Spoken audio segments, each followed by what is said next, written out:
साथियों, स्वागत है आपका एक बार फिर अपने YouTube चैनल हिंदीवादी ज्ञान पर। हाजिर हूं आपके सामने धनुआ तेली के विवाह का भाग 2 लेकर। साथियों, पहले भाग में आपने जाना कि जूनागढ़ के राजा जोरा सिंह ने अपनी पुत्री कुसुम कली का स्वयंवर रखा था, जहां पर बिना बुलाए कन्नौज से धनुआ तेली और उदल पहुंच जाते हैं। कुसुम कली ने वरमाला धनुआ तेली के गले में डाल दिया, जिससे वहां पर बैठे राजाओं और राजकुमारों के साथ राजा जोरा सिंह भी गुस्से में आ गए और फिर लड़ाई शुरू हो गई। इस लड़ाई में उदल और धनुआ तेली के साथ उदल के मदद के लिए आए मकरंद, सूरज, बलक बुखारे के राजा अभिनंदन भी अपने सैनिकों के साथ कैद हो जाते हैं। यहाँ तक की कहानी आपने भाग 1 में जाना।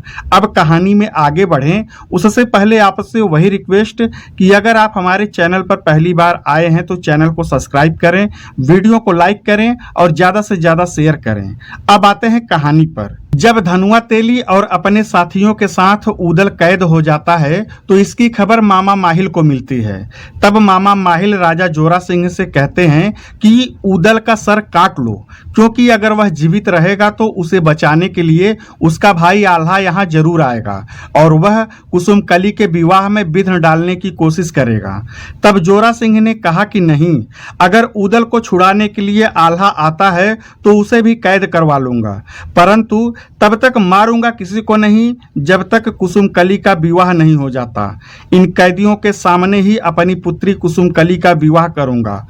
तब माहिल ने कहा कि अगर आल्हा यहाँ आ गया तो उसे रोकना बहुत मुश्किल होगा, यह मैं अच्छी तरह से जानता हूँ, परंतु अगर तुम्हें विश्वास है कि तुम आल्हा को रोक सकते हो तो मैं उसके आगे कुछ नहीं कहना चाहता। परंतु हाँ, पृथ्वीराज चौहान को उसके भतीजे पारस के साथ अपनी पुत्री कुसुम कली का विवाह करने का प्रस्ताव भेज दो। पृथ्वीराज चौहान इसके लिए मना नहीं करेंगे और अगर वह भी तुम्हारी तरफ से रहेंगे तो तुम निश्चित ही आल्हा और कन्नौज की सेना को रोक पाओगे। मामा माहिल की बात जोरा सिंह के मन को भा गई। उसने एक पत्र लिखकर हरकारे के द्वारा पिथौरागढ़ यानी दिल्ली भेज दिया और 4 महीने बाद बारात लाने का सुझाव दिया। जब हरकारा पत्र लेकर पिथौरागढ़ पृथ्वीराज के पास पहुंचा तो पृथ्वीराज चौहान ने पत्र पढ़ा और विवाह के लिए राजीनामा लिखकर हरकारे को दे दिया और साथ ही उसको उचित नेग देकर वहां से विदा कर दिया। हरकारा वापस पत्र लेकर राजा जोरा सिंह के पास पहुंचा।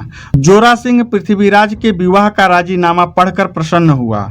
इधर कुसुम कली को जब पता चला कि जिसे उसने अपने दिल में पति मानकर अपने मन मंदिर में स्थान दिया है, स्वयंवर में जिसको पति मानकर वरण किया है, उसे और उसके साथियों को मेरे पिता ने कैद करवा लिया है, तो वह व्याकुल हो उठी। उसकी आंखों से आंसुओं की धार बहने लगी। वह सोचने लगी कि यह तो हमारे पिता ने बहुत गलत किया कि अपने होने वाले दामाद को ही कैद कर लिया। उसे रोते रोते 3-4 दिन बीत गए। उसका मन नहीं लग रहा था, उसे भोजन भी अच्छा नहीं लग रहा था। अतः उसने निर्णय लिया कि वह अपने होने वाले पति की मदद खुद करेगी, चाहे इसके लिए मेरे पिता मुझे दंडित ही क्यों ना करें। यह मन में विचार करके राजकुमारी कुसुम कली रात के अंधेरे में वहां पहुंच जाती है जहां धनुआ तेली को बकरा बनाकर बांधा गया था। कुसुम कली भी जादू जानती थी। वहां पहुंचने के लिए अपनी जादू की शक्ति से पहरा दे रहे सैनिकों को बेहोश कर दिया। फिर धनुआ के पास पहुंचती है और उसे बकरे से इंसान बनाती है। जब धनुआ तेली अपने असली रूप में आता है तो उसे देखकर राजकुमारी कुसुम कली मोहित सी हो जाती है। कुसुम कली ने धनुआ तेली से कहा कि मैंने आपको अपने तन मन धन से अपना पति स्वीकार कर लिया है। अब आप हमारे साथ अभी यहाँ से निकल चलो। हम यहाँ से कहीं दूर चले जाएंगे, इतना दूर कि हमें कोई ढूंढ भी नहीं पाएगा। राजकुमारी कुसुम कली के मुंह से इतनी बात सुनकर धनुआ तैस में आ गया और उसने कुसुम कली से कहा कि तुमने मुझे अपना पति माना है, यह जानते हुए भी कि मैं एक मामूली सा सामंत हूँ। यह तुम्हारा मेरे प्रति प्रेम दर्शाता है और मैं भी इसे स्वीकार करता हूँ, परंतु यहाँ से भागकर मैं तुमसे विवाह करूँ, यह मेरे लिए डूब मरने जैसा है। मेरा बचपन वीरों के साथ बीता है, मैं कायरों जैसा काम नहीं कर सकता। मेरा मित्र उदल महावीर है, उसने मेरा विवाह तुमसे कराने करने का प्रण लिया है तो वह मेरा विवाह तुमसे जरूर कराएगा। तुम तनिक भी चिंता मत करो। वीरों की तरह यहाँ आया हूँ तो तलवार के दम पर तुमसे विवाह करके यहाँ से ले जाऊंगा। राजकुमारी कुसुमकली, अगर तुमने मुझे अपने पति के रूप में स्वीकार किया है तो मुझे कायर बनने के लिए मजबूर मत करो। तुम आराम से अपने महल में बैठो। मैं बहुत जल्द अपने मित्र की मदद से तुमसे तुम्हारे पिता और भाइयों के सामने विवाह करूंगा। अगर तुम मेरे लिए कुछ करना चाहती हो तो किसी तरह से यह खबर कन्नौज में आल्हा के पास भिजवा दो। उसके बाद तुम अपने महल में बैठो और देखते रहो कि तुम्हारा विवाह इस तरह होगा कि वैसा आज तक जूनागढ़ में किसी का भी विवाह नहीं हुआ होगा। धनुआ की बात सुनकर कुसुमकली के मन को संतोष हुआ और वह फिर से धनुआ तेली को बकरा बनाकर वहां से निकल जाती है और सोचने लगी कि कन्नौज में आल्हा के पास खबर कैसे पहुंचाया जाए। फिर उसने अपने बाग के माली को बुलाकर उसको कुछ धन का लालच दिया और उससे कहा कि मेरा पत्र ले जाकर कन्नौज में आल्हा को दे देना। माली भी धन के लालच में कुसुमकली का पत्र लेकर वहां से निकल जाता है। इधर कन्नौज में रात को सोते समय रानी सोनवा को माता शारदा ने स्वप्न दिया। रानी सोनवा ने स्वप्न में देखा कि ऊदल एक पुराने और अंधेरे गुफा में बंधा है। उसके चारों तरफ जहरीले सांपों ने अपना डेरा डाला हुआ है। ऊदल वहां दर्द से तड़पता हुआ दिख रहा था। ऐसा महसूस हो रहा था कि ऊदल बहुत दर्द में है, परंतु वह मजबूर है और भाई आल्हा को याद कर रहा है। स्वप्न देखते देखते ही अचानक रानी सोनवा का नींद टूट जाता है। वह उठकर अपने बिस्तर पर बैठ जाती है। अब जब उसका मन विचलित होने लगता है तो वह सीधा रानी फुलवा के पास पहुंच जाती है। रानी फुलवा को जगाकर अपने स्वप्न की बात बताती है। तब फुलवा ने सोनवा से कहा कि दीदी, मैंने आपको बताया नहीं, परंतु कुछ दिन पहले मेरे सर से मांग टीका गिर गया था। तब से मुझे अपशगुन हो रहा है। जरूर मेरे पति किसी मुसीबत में हैं। कहते कहते रानी फुलवा फूट फूट कर रोने लगी। तब रानी सोनवा ने उसे सांत्वना दिया और कहा कि तुम चिंता मत करो, मैं जाकर अपने पति आल्हा से बात करती हूँ। फिर रानी सोनवा वहां से सीधा आल्हा के कक्ष में पहुंची। वहां पहुंचकर उसने आल्हा को जगाया और उसे अपने स्वप्न की बात बताई। तब आल्हा ने कहा कि क्या बताऊं, ऊदल से तो मैं बहुत परेशान हूँ। वह बिना मतलब का किसी न किसी से रार करता रहता है। अब मैं उसे कहाँ ढूंढूं, पता नहीं किस हालत में होगा। अब अगर मुझे उसकी कुछ सूचना मिले तो फिर मैं कुछ कर पाऊं। मैं उसे ढूंढने कहीं नहीं जाऊंगा। आल्हा की बात सुनकर रानी सोनवा गुस्से से तमतमा गई और आल्हा से बोली कि अगर आप ऊदल को ढूंढने नहीं जा सकते तो कृपा करके मुझे अपना हाथी पश्चावत और अपनी तलवार और ढाल दे दें। मैं जाऊंगी ऊदल को ढूंढने। मुझे पता है कि वह किस तरफ गया है। मैं उसे अपने साथ लेकर आऊंगी और आप यहीं राजमहल में किसी कोने में बैठिए। लगता है अब तलवार चलाना आपके बस में नहीं रहा। रानी सोनवा के मुंह से कटाक्ष सुनकर आल्हा बेचैन हो उठे। आल्हा ने कहा, तुम तो व्यर्थ ही चिंता करती हो। मैं बहुत जल्द ऊदल का पता लगवा लूंगा। तुम बस सुबह होने का इंतजार करो। इधर सुबह होते ही हरकारा पत्र लेकर कन्नौज पहुंच गया और जब उससे द्वारपाल ने आने का कारण पूछा तब वह द्वारपाल से बोला कि मुझे आल्हा से मिलना है, मैं जूनागढ़ से आया हूँ। फिर द्वारपाल के साथ हरकारा आल्हा के पास गया और रानी कुसुमकली का पत्र उसने आल्हा को दे दिया और वहां से निकल गया। आल्हा ने जब पत्र पढ़ा तो आल्हा के दिल में आग लग गई। उसने कहा, जूनागढ़ के राजा जोरा सिंह की इतनी हिम्मत कि उसने मेरे भाई ऊदल को कैद कर लिया। अब ना तो जोरा सिंह रहेगा और ना ही जूनागढ़। फिर आल्हा ढेवा के पास पहुंच गए। उन्होंने ढेवा को बताया कि ऊदल जूनागढ़ में कैद है, उसे छुड़ाने जाना है। आगे का रास्ता तुम बताओ कि कैसे ऊदल को छुड़ाया जाए। तब ढेवा ने अपनी पत्रिका खोलकर देखा तो पाया कि बावनगढ़ में शांति है और सब कुशल से हैं, परंतु इस समय सिर्फ जूनागढ़ पर ही शनि का प्रकोप चल रहा है। फिर ढेवा ने आल्हा से बताया कि जूनागढ़ पर विजय निश्चित है। तब आल्हा ने तालहन सैयद से पूछा कि आपकी क्या राय है।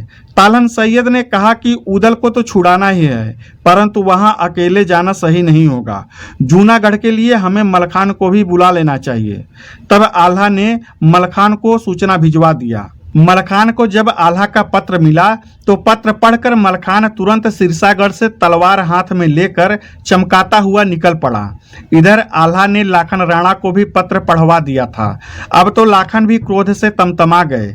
फिर सिरसा और कन्नौज की सेना साथ हो गई और जूनागढ़ के मैदान के लिए निकल पड़े। सिरसागढ़ और कन्नौज की भयंकर सेना सजाकर ताल्हन सैयद, आल्हा, लाखन राणा, ढेवा, मलखान सभी वीर जूनागढ़ से कुछ दूरी पर ही अपना डेरा डाल दिए और वहीं आराम करने लगे। सैयद अच्छी तरह से जानते थे कि जूनागढ़ में जादू का वार होता है, इसलिए उन्होंने आल्हा से कहा कि जूनागढ़ में जादू का वार होता है और उस वार से बचने के लिए हमारे पास कुछ नहीं है और हम लोगों को यह भी पता नहीं है कि उदल कहाँ पर कैद है। इस पर विचार करके तब आगे बढ़ना चाहिए। तब मलखान ने आल्हा से कहा कि इस वार से बचने के लिए हमें सुगिया जादूगरनी को बुला लेना चाहिए। वह उदल को पसंद करती है, इसलिए वह हमारी मदद अवश्य करेगी। तब आल्हा ने कहा कि ठीक है, सुगिया जादूगरनी को बुलवा लो। इस पर मलखान ने कहा वह मुझसे नाराज है क्योंकि उसका विवाह उदल से नहीं हो पाया और इसका कारण सुगिया मुझे मानती है, इसलिए मेरे बुलाने से वह नहीं आएगी। आप लाखन राणा को बोलो, वही सुगिया को बुलाकर ला सकते हैं। तब आल्हा ने लाखन राणा से सुगिया को लाने के लिए कहा। लाखन राणा ने कहा कि ठीक है, मैं सुगिया को जरूर लेकर आऊंगा। इतना कहकर लाखन राणा अपने घोड़े पर सवार होकर सुगिया को लाने के लिए निकल पड़े।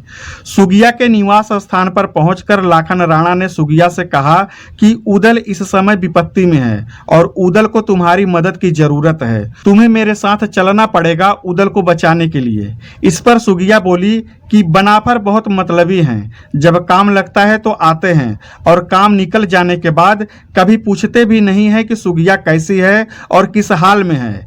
ऐसे मतलबी की मदद के लिए मैं नहीं जाऊंगी। इस पर लाखन राणा ने कहा कि ऐसा मत कहो, इस समय उदल को तुम्हारी बहुत जरूरत है और इसके लिए मैं तुम्हें यह आश्वासन देता हूं कि तुम्हारी जो मनोकामना है उसे मैं पूरी कराऊंगा, परंतु इस समय तुम्हें हमारी मदद के लिए चलना पड़ेगा। तब सुगिया ने लाखन से कहा कि मैं तुम्हारे साथ अवश्य चलूंगी, लेकिन तुम अपना वादा भूलना मत, क्योंकि बनाफरों पर मुझे भरोसा नहीं है।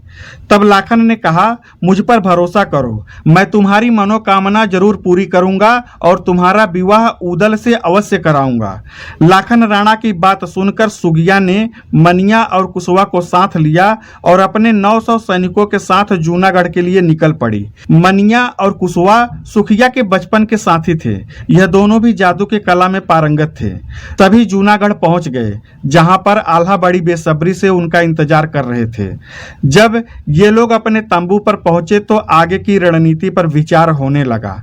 चाचा सैयद ने कहा कि पहले इस किले के रहस्य के बारे में हमें जानना होगा, साथ ही उदल का पता लगाना होगा कि वह कहाँ कैद है और यह जानने के लिए हम में से किसी को इस किले में प्रवेश करना होगा, तभी आगे की लड़ाई आसान रहेगी। तब मलखान को सुगिया ने कहा कि आपको साधु के वेश में मेरे साथ जूनागढ़ के किले में चलना पड़ेगा। वहां हमें यह पता लगाना पड़ेगा कि उदल कहाँ कैद है। इस बात पर सभी की सहमति बन गई। तब मलखान ने साधु का वेश पकड़ा और सुखिया, मनिया और कुशवा उसकी सेविका बन गई। महल में प्रवेश करने से पहले सुगिया ने सबको चमत्कारिक तिलक लगाया, जिसे देखते ही कोई भी मोहित हो सकता था। जब ये लोग जूनागढ़ के किले के मुख्य दरवाजे के पास पहुंचे, तब वहां पर पहरा दे रहे पहरेदारों ने उन्हें रोक लिया और उनसे पूछा कि आप लोग कौन हैं और कहाँ जा रहे हैं। इस पर मलखान ने बताया कि हम सन्यासी यहाँ से गुजर रहे थे तो यह सुंदर नगर दिखाई पड़ा, तो हमने विचार किया कि यहाँ भिक्षाटन किया जाए, जिससे आज रात के लिए खाने का इंतजाम हो जाए और भूखा ना सोना पड़े। जूनागढ़ में सन्यासियों के लिए कोई रोक टोक नहीं था, इसलिए पहरेदार ने उन्हें अंदर जाने दिया। किले में प्रवेश करने के बाद यह लोग वहां अपना भजन कीर्तन और नाच दिखाने लगे। जिसने भी मलखान के मंडली का भजन नाच गाना देखा वह उन पर मोहित हो गया। कुछ ही समय में इसकी खबर राजकुमारी कुसुमकली को भी लग गई कि इस राज्य में पहुंचे हुए सन्यासियों का आगमन हुआ है। अगर यह बात सत्य है तो मुझे उन सन्यासियों का दर्शन करना चाहिए। कहा जाता है कि सन्यासियों के दर्शन से बड़ा कष्ट भी मिट जाता है। इसलिए उसने अपने एक दासी को भेजकर मलखान को अपने साथ सतखंडे पर बुलाया। मलखान को जब राजकुमारी कुसुमकली की सूचना मिली तो वह समझ गया कि कुसुमकली ही उसके सवालों का जवाब दे सकती है। मलखान अपने साथियों के साथ दासी के पीछे पीछे राजकुमारी कुसुमकली के सतखंडे पर पहुंच गया। राजकुमारी ने उनका बहुत अच्छे से स्वागत और सत्कार किया।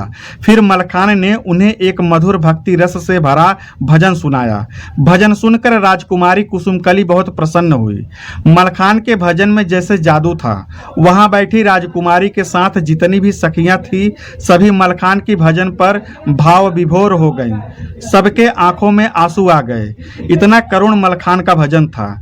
जब भजन कीर्तन समाप्त हुआ तब मलखान ने कुसुमकली से जाने के लिए अनुमति मांगी और साथ ही कहा कि राजकुमारी, तुम उदास ना हो। तुम्हारे मन में जो जिज्ञासा है वह मैं अच्छी तरह से समझ गया हूँ।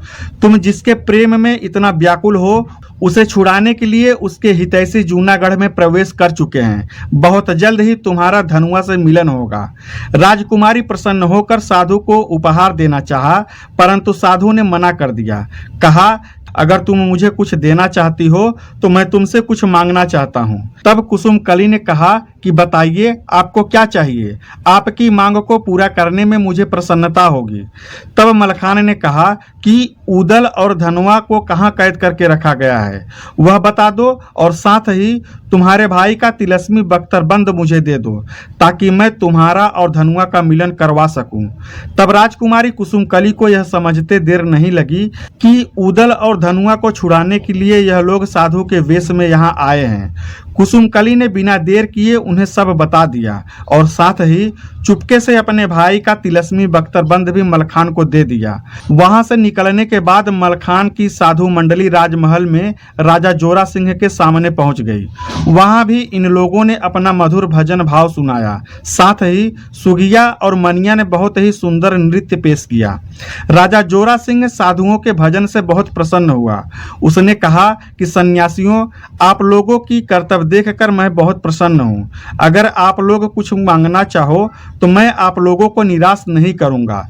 जितनी भी आपको धन संपत्ति चाहिए आप यहाँ से ले जा सकते हैं। इस पर मलखान ने कहा कि हे राजा, हम सन्यासी हैं, हमारे लिए धन दौलत कोई महत्व नहीं रखता। हमारी तो दिनचर्या ही है मांग कर खाने की। आज हम आपके राज्य में हैं तो कल किसी और के राज्य में होंगे। हम तो सिर्फ आपसे यही चाहते हैं कि हम लोगों को आज रात यहाँ ठहरने की व्यवस्था आप करवा दें। राजा ने तुरंत अपने सैनिक को आदेश दिया कि इन सन्यासियों के रहने के लिए उचित व्यवस्था कर दिया जाए। फिर जब रात हुई तब साधु मंडली रात के सन्नाटे में निकल पड़े अपने उद्देश्य को पूरा करने के लिए। सुगिया ने द्वार पर खड़े पहरेदार को जादू से सुला दिया और दरवाजे पर ही बंधे बकरे को उसके असली रूप में ला दिया। फिर उदल के कैद खाने की तरफ बढ़ गए। आगे आगे सुगिया पहरेदार को सुलाती जा रही थी, पीछे पीछे उनकी मंडली साथ चल रही थी। उन लोगों ने उदल को भी छुड़ा लिया और जब सब लोग बचते बचते महल के बाहर आए तो वहां पर पत्थर बने मकरंद, सूरज और बलक बुखारे के राजा अभिनंदन को भी उनके असली रूप में ला दिया। अब यह लोग किले से बाहर निकलने का प्रयास करने लगे। सुगिया जादूगरनी बहुत चालाक थी। आखिरकार उसने सबको सही सलामत महल से बाहर पहुंचा दिया और फिर सभी वीर कैद से मुक्त होकर अपने तंबू में पहुंच गए।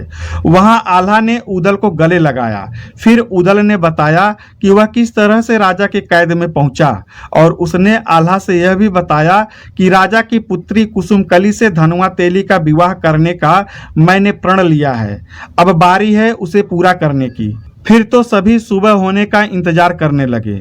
साथियों, वीडियो को ज्यादा लंबा ना करते हुए यहाँ पर विराम देते हैं। क्या उदल अपने उद्देश्य को पूरा कर पाएगा? क्या धनुआ तेली का विवाह राजा की पुत्री कुसुमकली से हो पाएगा? इन सवालों का जवाब जानने के लिए हमारे साथ बने रहें और हमारे चैनल हिंदीवादी ज्ञान को सब्सक्राइब करें, बेल आइकन को प्रेस करें ताकि हमारे वीडियो का नोटिफिकेशन आपको मिलता रहे। वीडियो को लाइक और शेयर करें। पीछे की कहानी जानने के लिए प्लेलिस्ट अवश्य देखें। धन्यवाद। जय हिंद।